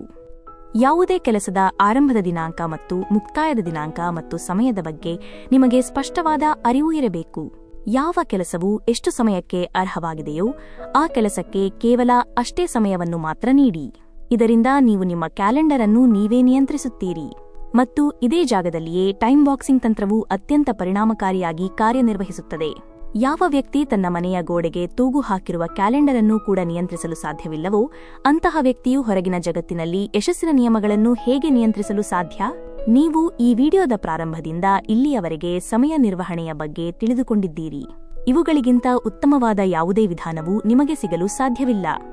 ಈ ವಿಡಿಯೋವನ್ನು ವೀಕ್ಷಿಸಿದ ಕಾರಣದಿಂದಾಗಿ ನಿಮಗೆ ಕೇವಲ 1% ಕೂಡ ನಿಮ್ಮ ಅಮೂಲ್ಯವಾದ ಸಮಯವನ್ನು ಇನ್ನು ಮುಂದೆ ಹಾಳು ಮಾಡುವುದಿಲ್ಲ ಎಂಬ ಭಾವನೆ ಬಂದಿದ್ದರೆ, ಕಾಲವೆಂಬ ಈ ಶಕ್ತಿಶಾಲಿ ಕುದುರೆಯನ್ನು ನೀವು ಎಂದಿಗೂ ಖಾಲಿಯಾಗಿ ಓಡಿಹೋಗಲು ಬಿಡುವುದಿಲ್ಲ ಎಂದು ನಿಮಗೆ ಅನಿಸಿದರೆ, ನಿಮ್ಮ ಮುಂದಿನ ಪ್ರತಿಯೊಂದು ದಿನವನ್ನು, ಪ್ರತಿ ಗಂಟೆಯನ್ನು ಮತ್ತು ಪ್ರತಿಯೊಂದು ನಿಮಿಷವನ್ನು ನೀವು ಸಂಪೂರ್ಣವಾಗಿ ಸದುಪಯೋಗಪಡಿಸಿಕೊಳ್ಳುವಿರಿ ಎಂಬ ವಿಶ್ವಾಸ ನಿಮ್ಮಲ್ಲಿದ್ದರೆ, ದಯವಿಟ್ಟು ಈ ವಿಷಯವನ್ನು ಕಾಮೆಂಟ್ ಬಾಕ್ಸ್ನಲ್ಲಿ ಬರೆಯದೇ ಹೋಗಬೇಡಿ. ನೀವು ಕಾಮೆಂಟ್ ಮಾಡುವುದರಿಂದ ಈ ವಿಡಿಯೋಗೆ ಬೆಂಬಲ ದೊರೆಯುತ್ತದೆ. ಇದು ಒಂದು ಪ್ರಮುಖ ಕಾರಣ. ಎರಡನೆಯ ಮತ್ತು ಪ್ರಮುಖ ಕಾರಣವೇನೆಂದರೆ, ನೀವು ಯಾವುದೇ ಒಂದು ವಿಚಾರವನ್ನು ಒಮ್ಮೆ ಬರೆದರೆ, ನಿಮ್ಮ ಮನಸ್ಸಿನಲ್ಲಿರುವ ಮಾತನ್ನು ನೀವು ಅಭಿವ್ಯಕ್ತಿಸಿದರೆ, ಅದು ನಿಜವಾಗುವ ಸಾಧ್ಯತೆಗಳು ಬಹಳಷ್ಟು ಹೆಚ್ಚಾಗುತ್ತವೆ. ನಿಮ್ಮ ಈ ಸಂಕಲ್ಪಗಳು ಖಂಡಿತವಾಗಿಯೂ ಈಡೇರುತ್ತವೆ. ಒಂದು ವೇಳೆ ನಿಮಗೆ ಕಾಮೆಂಟ್ನಲ್ಲಿ ಏನು ಬರೆಯಬೇಕು ಎಂದು ಅರ್ಥವಾಗದಿದ್ದರೆ, ನೀವು ಹೀಗೆ ಬರೆಯಬಹುದು: ನಾನು ನನ್ನ ಮುಂದಿನ 30 ನಿಮಿಷಗಳ ಮೌಲ್ಯವನ್ನು 10,000 ರೂಪಾಯಿಗಳಿಗಿಂತಲೂ ಹೆಚ್ಚು ಮೌಲ್ಯಯುತವಾಗಿ ಮಾಡುತ್ತೇನೆ. ಈ ಸಂಪೂರ್ಣ ಕಾಮೆಂಟ್ ಬಾಕ್ಸ್ ನಿಮ್ಮೆಲ್ಲರ ಇಂತಹ ದೃಢ ಸಂಕಲ್ಪದ ಕಾಮೆಂಟ್ಗಳಿಂದ ತುಂಬಿ ಹೋಗಬೇಕು. ನಿಮ್ಮೆಲ್ಲರ ಬೆಂಬಲ ಮತ್ತು ಕಾಮೆಂಟ್ಗಳ ಕಾರಣದಿಂದಾಗಿ ನಾನು ಮುಂದಿನ ವಿಡಿಯೋಗಳನ್ನು ಇನ್ನೂ ಹೆಚ್ಚು ಪ್ರಬಲವಾಗಿ, ಇನ್ನೂ ಹೆಚ್ಚು ಸ್ಫೂರ್ತಿದಾಯಕವಾಗಿ ರೂಪಿಸುತ್ತೇನೆ. ನನ್ನ ಮುಂದಿನ ವಿಡಿಯೋ ಕೂಡ ಬರಲಿದೆ. ಅದರ ದಿನಾಂಕಕ್ಕಾಗಿ ನೀವು ಕಾಯುತ್ತಾ ಇರಿ. ಅದು ಮುಂದಿನ ಭಾನುವಾರ, ಅಂದರೆ ಮಾರ್ಚ್ 16ರಂದು ಬರಬಹುದು. ಒಂದು ವೇಳೆ ಮಾರ್ಚ್ 16ರ ದಿನಾಂಕವು ಈಗಾಗಲೇ ಕಳೆದು ಹೋಗಿದ್ದರೆ, ಆ ವಿಡಿಯೋ ಈಗಾಗಲೇ ಅಪ್ಲೋಡ್ ಆಗಿರುತ್ತದೆ. ಆ ವಿಡಿಯೋದ ಲಿಂಕ್ ಅನ್ನು ನಾನು ಈ ವಿಡಿಯೋದ ವಿವರಣೆಯಲ್ಲಿ, ಅಂದರೆ ಡಿಸ್ಕ್ರಿಪ್ಷನ್ನಲ್ಲಿ ಹಾಕಿರುತ್ತೇನೆ ಮತ್ತು ಈ ವಿಡಿಯೋದ ಮೇಲೆ ಕೂಡ ಅದನ್ನು ತೋರಿಸಿರುತ್ತೇನೆ. ಅಲ್ಲಿ ನೇರವಾಗಿ ಕ್ಲಿಕ್ ಮಾಡುವ ಮೂಲಕ ನೀವು ಆ ವಿಡಿಯೋವನ್ನು ವೀಕ್ಷಿಸಬಹುದು. ನಾನು ನಿಮ್ಮೆಲ್ಲರ ಯಶಸ್ಸಿಗೆ ಹಾರೈಸುತ್ತೇನೆ. ಮುಂದಿನ ವಿಡಿಯೋದಲ್ಲಿ ನಾವು ಮತ್ತೆ ಭೇಟಿಯಾಗೋಣ. ಈ ವಿಡಿಯೋವನ್ನು ನಿಮ್ಮ ಸ್ನೇಹಿತರೊಂದಿಗೆ ಹಂಚಿಕೊಳ್ಳುವ ಮೂಲಕ ನೀವು ನನಗೆ ಇನ್ನಷ್ಟು ಬೆಂಬಲವನ್ನು ತೋರಿಸಬಹುದು. ನಿಮಗೆಲ್ಲರಿಗೂ ಶುಭವಾಗಲಿ. ನಾನು ವಿಜಯ್ ಸ್ಫೂರ್ತಿ ಮೂಲಕ ನಿಮ್ಮ ಕನಸುಗಳಿಗೆ ಸದಾ ಬೆಂಬಲ ನೀಡುತ್ತೇನೆ. ಸ್ನೇಹಿತರೆ, ಇಂದಿನ ಪ್ರೇರಣಾದಾಯಕ ಸಂದೇಶ ನಿಮ್ಮ ಹೃದಯಗಳಲ್ಲಿ ನಿತ್ಯ ಜ್ವಾಲೆಯಂತೆ ಹೊಳೆಯಲಿ. ಈ ವಿಡಿಯೋ ನಿಮಗೆ ಸ್ಪಂದಿಸಿದರೆ ದಯವಿಟ್ಟು ಲೈಕ್ ಮಾಡಿ, ನಿಮ್ಮ ಅನಿಸಿಕೆಗಳನ್ನು ಕಾಮೆಂಟ್ನಲ್ಲಿ ಹಂಚಿಕೊಳ್ಳಿ ಮತ್ತು ಚಾನೆಲ್ ಅನ್ನು ಸಬ್ಸ್ಕ್ರೈಬ್ ಮಾಡಿ. ನಿಮ್ಮ ಪ್ರತಿಯೊಂದು ಬೆಂಬಲವು ನಮ್ಮ ಶಕ್ತಿ ಮತ್ತು ಪ್ರೇರಣೆಯ ದೀಪ. ಮತ್ತೆ ಭೇಟಿಯಾಗುವ ತನಕ ಸ್ಫೂರ್ತಿ, ಶಕ್ತಿ ಮತ್ತು ಯಶಸ್ಸಿನ ದಾರಿಯಲ್ಲಿ ನಡೆಯಿರಿ. ಧನ್ಯವಾದಗಳು.